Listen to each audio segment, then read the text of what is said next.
Hey everyone, welcome back to English at Gym. Listen and speak. I'm your host Sarah, and I'm ready to get our mental workout started. And I'm David. Honestly, Sarah, I think my brain needs a warm-up today. I'm still a bit tired from my actual workout this morning. Well, don't worry, David. Today's topic is something very close to our hearts, and sometimes a little bit of a headache. We're talking about family and friends. Oh boy, family. Yeah, that's definitely a workout for the emotions sometimes, isn't it? It really is. I was actually thinking about my family this morning because I had a bit of a funny situation at my cousin's wedding last weekend. Oh no, not another wedding story. Was it the one with the eccentric Aunt Linda you told me about? Yes, exactly. For our listeners, eccentric just means someone who is a bit strange or unusual in a funny or interesting way. And let me guess, Aunt Linda did something, unusual? She tried to take a selfie with the giant chocolate fountain, but she leaned in too close and her silk scarf fell right into the chocolate. Oh my gosh, no way. Did she notice right away, or did she walk around with a chocolate scarf? She didn't notice for 10 minutes. She was walking around the party with this brown, sticky tail behind her. It was so embarrassing, but so funny. That's a classic family moment. I think every family has that one person who just, well, who makes things interesting, you know? Definitely. My family is a bit of a circus, but hey, it makes for good stories. How about you, David? Is your family more calm? Calm? Not really. We're what you call a close-knit family. That means we're very close and spend a lot of time together. Close knit. That's a great expression. It's like a sweater where the threads are pulled tight together, right? Exactly. But being close-knit means everyone knows everyone's business. There are no secrets in my house. None at all. I can imagine. My immediate family is quite small, though, just my parents and my brother. Oh, right. Immediate family. Just to clarify for everyone, that refers to your closest relatives, like parents, siblings, and children. Right. But my extended family, now that's a different story. That includes aunts, uncles, cousins, and grandparents, and they are everywhere. See, I have the opposite. My immediate family is huge. I have 4 brothers. Can you imagine the noise at dinner time? 4 brothers? Wow, you must have had to fight for the last piece of pizza every single night. Oh, absolutely. It was like a survival movie. If you weren't fast, you didn't eat. It made me very competitive and very quick at eating. That explains why you finish your lunch in like 2 minutes when we go out. It's a habit. I can't help it. But you know, even though we fought, we are very similar. People say my brother Mike and I are the spitting image of each other. Spitting image. That's a funny one. It means you look exactly like someone else, right? Yeah, exactly. It's like looking in a mirror. Sometimes my own mom gets our names confused on the phone. That's hilarious. Hey, Mike, I mean David, I mean you. Literally, she just goes through the list of names until she hits the right one. Tom, Chris, Mike, David, yes, you. My dad does that too. He even calls me by the dog's name sometimes. It's so insulting, David. Well, at least dogs are part of the family, right? Man's best friend and all that. True, but I'd rather not be confused with a golden retriever, thanks. Fair point. So, Sarah, who would you say is the black sheep of your family? You know, the one who is different from everyone else? Oh, that's easy. It's probably me. Everyone else in my family is a doctor or a lawyer, and here I am talking into a microphone. The black sheep usually has the most fun, though. It's not a bad thing. It just means you follow your own path. I like that. Following your own path. It sounds much more professional than the one who didn't want to go to med school. Exactly. It's all about how you frame it, which means how you explain it to make it sound a certain way. Good one. Framing is important, especially when you're explaining your life choices to your grandma at Thanksgiving. Oh, tell me about it. So, David, are you still doing that, internet thing? Yes, they never quite get it, do they? But that's the beauty of family. They love you even if they don't understand you. Most of the time anyway, unless you eat the last piece of pizza, then all bets are off. Speaking of family, what about friends? Because they say friends are family we choose, right? I love that saying. It's so true. I have friends I've known since I was 5 years old. They feel more like brothers now. That's amazing. We call those longtime friends or childhood friends. It's a special kind of bond. It really is. We have so much history. We've been through everything together. School, heartbreaks, moving houses. And they know all your secrets, which is slightly terrifying if they ever meet your immediate family. Oh, it's a disaster. My best friend Leo loves to tell my parents stories that I definitely didn't want them to hear. That's what friends are for, to keep you humble. Humble or just perpetually embarrassed. I'm not sure which one it is yet. Well, it keeps life interesting. But making friends as an adult is, well, it's a bit harder, isn't it? It's so much harder. When you're a kid, you just say, "Hey, I like your shoes," and boom, you're best friends for life. Right? Now it's like, should I text them? Is it too soon? Did I sound weird? It's a whole process. It really is like a workout. You have to put in the effort or the relationship just, well, it withers away. Withers away.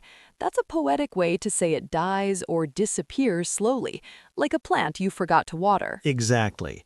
You have to nurture your friendships, which means to care for them and help them grow. I think that's a great place to start our deep dive today, nurturing those connections, whether they are family or friends. I'm ready. My social muscles are stretched and ready to go. Let's do this. So, David, we were talking about how friendships can wither away if we don't water them. It's a lot like staying in shape, right? Exactly. You can't just go to the gym once and expect to be fit forever. You have to keep showing up. Friendships are the same. Social cardio? Social cardio, I love that. But honestly, it's so easy to let someone down when life gets busy. Let someone down. That's a common one. It just means to disappoint someone because you didn't do what they expected. Right, like when you promise to call a friend on Tuesday and then suddenly it's Friday and you realize you completely forgot. Oh, I am the king of that. I always have the best intentions, but then life gets in the way. Life gets in the way, another good phrase. It means you're too busy with daily responsibilities to do the things you actually want to do. My friends are usually pretty easygoing, though. They don't get mad if I take a few days to reply to a text. You're lucky. Easygoing means relaxed and not easily worried or upset. I have some friends who are, well, the opposite of that. Oh no, you mean the high-maintenance friends? The ones who need a lot of attention and constant updates? Exactly. If I don't like their photo on Instagram within 10 minutes, they think I'm mad at them. It's exhausting. That sounds like a full-time job, Sarah. I don't think I have the stamina for that kind of friendship. It really is. But sometimes people just drift apart. It's sad, but it happens as we get older. Drift apart. That's when our relationship slowly ends because you stop talking or having things in common. It's like two boats floating away from each other. That's a perfect image. It's not usually a big fight, it's just silence. You wake up and realize you haven't spoken in 3 years. I had a best friend in college. We were inseparable. We did everything together. But then he moved to Japan and, well, life happened. Inseparable. That means you're always together, like you're glued. It's tough when that changes. Do you still talk to him? Occasionally, but it's not the same. We don't see eye to eye on things anymore because our lives are so different. See eye to eye. That's a classic idiom for agreeing with someone or having the same opinion. Right, he's all about high finance now, and I'm talking about my feelings on a podcast. Hey, this is important work, David. We are helping people. But I get it. Sometimes the vibe just changes. Totally. Speaking of changes, have you ever had a falling out with a family member? That's always way more intense than with a friend. Oh, definitely. A falling out is a serious argument that stops people from being friendly. My brother and I didn't speak for a month once. A whole month? Wow. What was the bone of contention? That means the subject of the argument, by the way. It was so stupid, David. He borrowed my favorite hoodie and, he spilled orange juice all over it. And then he tried to hide it. Classic sibling move. Did he come clean about it? Did he finally tell the truth? No, I found it stuffed at the back of his closet. I was fuming. That means I was extremely angry. I felt like steam was coming out of my ears. I can see it now. Sarah the Dragon. So, how did you guys finally bury the hatchet? Bury the hatchet, I love that one. It means to stop fighting and become friends again. Well, he bought me a new hoodie, a better one. Ah, bribery, the secret to all successful family relationships. Exactly. A little peace offering goes a long way. But honestly, it's those people who stay with you through thick and thin that matter. Through thick and thin. That means through the good times and the really difficult times. My mom is like that. Even when I'm being difficult, which I know is hard to believe, she's always there. Hard to believe. I'll keep my comments to myself for now. Hey, watch it, David. But yeah, family has that unconditional love usually. Friends can be a bit more fair weather. Oh, fair weather friends. Those are the people who are only around when things are going well and life is easy. Exactly. When you're throwing a party, they are the first ones there. But when you need help moving a heavy sofa, suddenly they're busy. Oh, the moving day test. That is the ultimate test of a friendship. If they show up to carry a fridge, they are a keeper. A keeper, someone worth keeping in your life for a long time. I have maybe 2 friends who would help me move a fridge. That's a good number. You don't need 50 friends. You just need a few ride or die ones. Ride or die. That's a bit of slang, right? It means someone who is extremely loyal no matter what happens. Yeah, it's very informal, but we use it a lot. It's like saying, I'm with you until the end. I think my dog is my only true ride or die friend. He doesn't care if I'm grumpy or if I haven't showered. He just wants a treat. Dogs are the best. They never talk behind your back. Talk behind your back. That's when someone says mean things about you when you're not there. It's the worst kind of betrayal. It really is. It stings. It makes you feel a sharp, sudden pain, usually in your heart or your pride. It's better to be upfront with people. Just be honest and direct about how you feel. I agree, but it's hard. People are afraid of confrontation. They don't like to face a problem directly. True, but a little tough love can actually save a friendship sometimes. Tough love. That's when you are firm or strict with someone because you want to help them, right? Exactly. Like telling a friend, hey, you're being a bit of a jerk lately, and it's pushing people away. Oof. If a friend told me that, I'd be hurt. But then I'd probably realize they were right. It's a bitter pill to swallow. It's something that is difficult to accept, but it's necessary. You're on fire with the idioms today, Sarah. Bitter pill to swallow. I'm going to use that one later. Just doing my job, David. My mental reps are paying off. Well, I think I need a little break after all that emotional talk. It's making me hungry. Haha, don't worry. We still have a lot more to cover, like how to actually make new friends without it being super awkward. Oh, please tell me the secret. I still feel like a fish out of water when I meet new people. Fish out of water, being in a situation where you feel uncomfortable because it's unfamiliar. We've all been there. Every single time I go to a party where I only know one person, it's fish out of water city for me. We'll talk about how to handle that next. There are some tricks to breaking the ice. Breaking the ice, starting a conversation in a social situation. I definitely need those tips. Well, stay tuned because we are just getting warmed up. I'll be here, probably thinking about pizza. You and that pizza. Well, David, you mentioned feeling like a fish out of water at parties. Oh, absolutely. I'm usually the guy standing by the snack table, counting how many crackers are left. That is such a wallflower move. A wallflower is someone who is shy and stays on the outside of a crowd. That's me. I'm the king of the wallflowers. I just find it so hard to break the ice with strangers. Breaking the ice is just starting a conversation to make everyone feel more relaxed. It doesn't have to be perfect. But what do you even say? Hi, I like cheese. It's just, it feels so forced, you know? Well, forced means it doesn't feel natural. But honestly, most people start with small talk. Ugh, small talk. That's like talking about the weather or the traffic, right?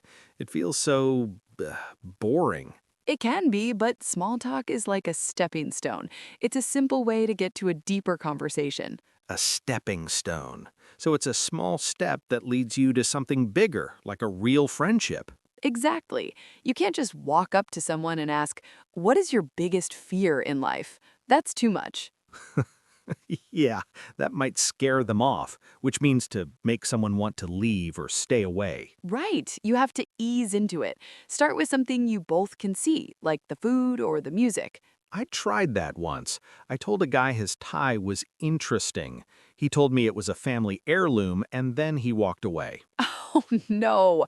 Maybe interesting wasn't the right word. Sometimes interesting can sound like a backhanded compliment. A backhanded compliment? That sounds like a workout move. What does that mean? It's a comment that sounds like a compliment, but is actually a bit mean or insulting.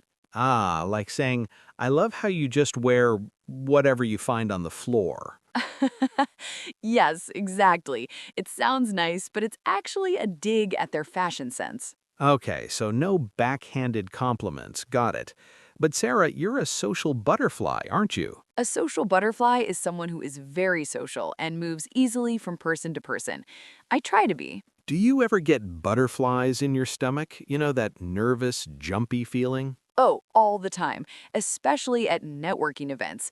Those are professional meetings where you try to make business friends. Those are the worst. Everyone is so, stiff. They act very formal and not very relaxed. Exactly.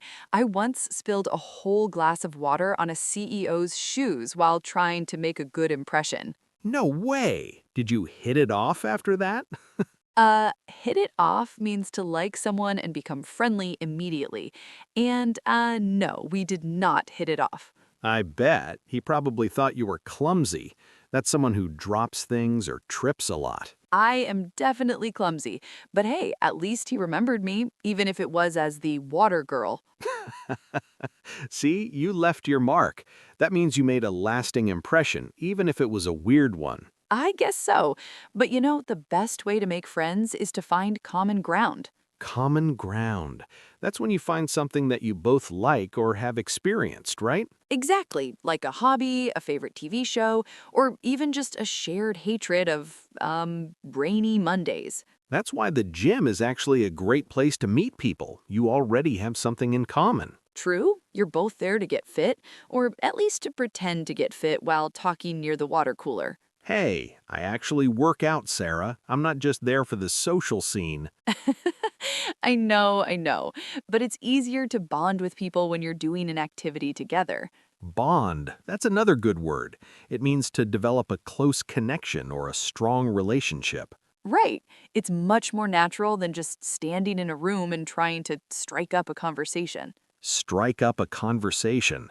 That just means to start talking to someone. It sounds so, aggressive, doesn't it? Like hitting a match, but it just takes practice. You have to get out of your comfort zone. My comfort zone is my couch, Sarah. It's very comfortable there.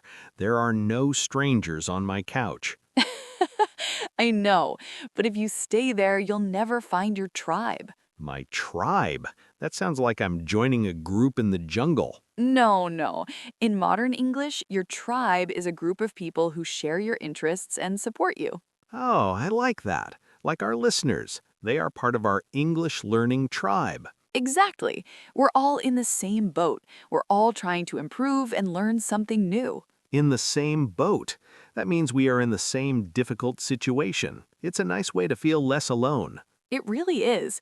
And once you find those people, you just click. Click. That's when you suddenly understand someone and feel a connection, like two puzzle pieces fitting together. Yes, it's the best feeling. You don't have to put on an act anymore. You can just be yourself. Put on an act. That's pretending to be someone you are to impress people. I'm tired of doing that. We all are, David. That's why vulnerability is actually a superpower in friendships. Vulnerability. That's a big word. It means being open about your feelings and your weaknesses. Exactly. When you admit you're nervous or that you made a mistake, people warm up to you. Warm up to you. That means they start to like you more as they get to know you. Right. It makes you relatable. People think, oh, they're human just like me. Even if you spill water on a CEO's shoes. Especially then. Well, maybe not the CEO, but everyone else thought it was relatable. You're brave, Sarah. I would have run for the hills. Run for the hills means to run away very quickly to avoid a difficult or embarrassing situation. I do that at least once a week. It's my favorite form of cardio. Haha. Well, maybe next time try to stand your ground instead. Stay there and own the moment. Stand your ground. To refuse to run away or change your opinion. I'll try, but I'm not making any promises. Fair enough. But even the best friendships have ups and downs. It's not always easy. Oh, definitely. Ups and downs just means a mix of good times and bad times, like a roller coaster. Exactly. And how you handle those downs really defines the relationship. I think we should talk about that next, how to patch things up when they go wrong. Patch things up to fix a relationship after an argument. That is a very important skill. Because, let's be honest, I'm going to eat the last piece of pizza again, and I'll need to know how to apologize. You really are predictable, David. That means I always know what you're going to do. Hey, consistency is a virtue. A virtue is a good quality or habit. Or just a good excuse for more pizza. Exactly. You know me so well. It's like you can read my mind. Not your mind, David, just your stomach. I can hear it growling from here. Guilty as charged. Let's keep going before I lose my cool from hunger. Lose your cool means to lose your temper or become very angry. Okay, we are in the home stretch now, David. That means we are almost at the end of our workout and our episode. Thank goodness. My brain is definitely feeling the burn. But we still need to talk about patching things up, right? Exactly. Because let's be honest, no matter how much we love our family and friends, we're going to step on some toes eventually. Step on some toes. I like that. It means to upset or annoy someone, usually by getting involved in something that is their responsibility. Right. Or just by being, well, a bit thoughtless. So, David, what's your secret for smoothing things over after a fight? Smoothing things over means to make a problem less serious or to make people feel better. For me, it usually involves eating humble pie. Eating humble pie. That's a classic. It means to admit you were wrong and to apologize, even if it's embarrassing. It's definitely not my favorite dessert. I remember once I forgot my sister's birthday. I felt like such a heel. A heel? That's a bit of an old-fashioned way to say you felt like a bad or mean person. Did you make it up to her? Make it up to someone means to do something good to show you're sorry. I had to buy her the biggest bouquet of flowers I could find. Did it work? Or was she still giving you the cold shoulder? Oh, she was definitely giving me the cold shoulder. That's when someone ignores you because they are angry. It took 3 days. 3 days? Wow, she's tough as nails, isn't she? That means she's very strong and determined. She really is. But eventually she softened up. Sometimes you just have to give people space to cool down. That's so true. Giving someone space means letting them be alone for a while. You can't force an apology to work immediately. Exactly. And you have to be sincere. People can tell when you're just saying the words without meaning them. Totally. A half-hearted apology, one without much effort or feeling, can actually make things worse. I've learned that the hard way. Now I try to put myself in their shoes. That means to imagine how they feel. That's the golden rule of friendship, isn't it? Empathy is what keeps people together for the long haul. For the long haul means for a very long period of time, like our listeners staying with us until the end of the show. Exactly. You guys are our day ones. That's slang for the people who have been there from the very beginning. We really appreciate you all. Before we wrap things up, should we do a quick recap of what we learned today? Great idea. Wrapping things up means finishing something, and a recap is a short summary of the main points. We started with family, our immediate family and our extended family, and we talked about being the black sheep. Then we moved on to close-knit families and friends who are the spitting image of each other. We also talked about drifting apart and how to break the ice with new people using small talk. And don't forget my backhanded compliment example. It's better to be a social butterfly than a wallflower. Just don't be a clumsy social butterfly who spills water on people's shoes like someone we know. Hey, I told you I was out of my comfort zone. But really, the goal is to find your tribe. People who stay with you through thick and thin. Those are the ones who are keepers. Exactly. Life is just better when you have a shoulder to cry on or someone to cheer you on. A shoulder to cry on is someone who listens to your problems, and cheering someone on means giving them support and encouragement. We hope this episode helps you cheer on your own English journey. It's all about making progress one step at a time. And speaking of progress, I think I've made progress toward my next meal. Sarah, is it pizza time yet? Yes, David, it's officially pizza time. You've earned it. That means you deserve it because of your hard work. Best words I've heard all day. This has been such a fun chat. I feel like we really covered a lot of ground. Covering a lot of ground means we talked about many different things, and we want to hear from you now. Yes. What about your family? Do you have any funny stories about an eccentric aunt or a black sheep cousin? Or maybe you have a ride or die friend you want to tell us about? Leave a comment or send us a message. We love reading your stories. It makes us feel like we're all part of one big English at Gym family. It really does. If you enjoyed this episode, please give us a thumbs up and subscribe to the channel. And don't forget to hit the bell icon so you never miss a a podcast episode. It's the same thing, David. A mental workout is just as important. Thanks for joining us today, everyone. Stay easygoing, keep practicing, and we'll catch you later. Catch you later is just a casual way to say see you later. Bye for now, everyone. Bye. Now, where's that pizza?